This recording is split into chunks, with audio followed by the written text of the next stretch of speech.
সাধারণত আমাদের বেশিরভাগ মানুষকেই ছোট থেকে বড় করা হয় এই কথা বলে যে আমাদের ইমোশন বা আবেগ প্রকাশ করা যাবে না, অথবা ইমোশন আবেগ থাকতেই পারবে না। আমরা যখন ইমোশন সঠিকভাবে রেগুলেট বা ব্যবস্থাপনা না করতে পারি, দিনের পর দিন ডিসরেগুলেটেড থাকতে থাকতে আমাদের বিভিন্ন ধরনের মানসিক রোগ, যেমন depression, anxiety, post traumatic stress disorder ইত্যাদি তৈরি হতে পারে। আমরা তো ইমোশন দমন করতে পারবো না, তাহলে কি করব? সবসময় ইমোশন বহিঃপ্রকাশ করতে থাকবো? রাগ উঠে গেল, ডিস্ট্রাকটিভ কিছু করে ফেলবো, রাগ উঠলো চিলাচিলি করলাম, রাগ উঠলো ভাঙচুর করলাম, এরকম ভাবে প্রকাশ করব না।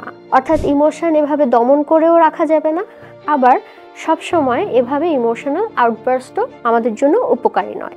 আমি মার্জিয়াল হাকিম, আমি একজন সাইকোলজিস্ট। আপনাদের জন্য এই কোর্সটি নিয়ে এসেছি।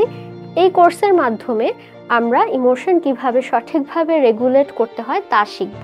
ইমোশন আমরা সঠিকভাবে রেগুলেট করার জন্য আমাদের কিন্তু ইমোশনের ব্যাকগ্রাউন্ড সম্পর্কে জানতে হবে। আমি যদি ইমোশন কি তা ভালোভাবে না বুঝি, আমি কিন্তু আমার নিজের ইমোশনকে চিনব না এবং সঠিকভাবে রেগুলেট করতে পারবো না।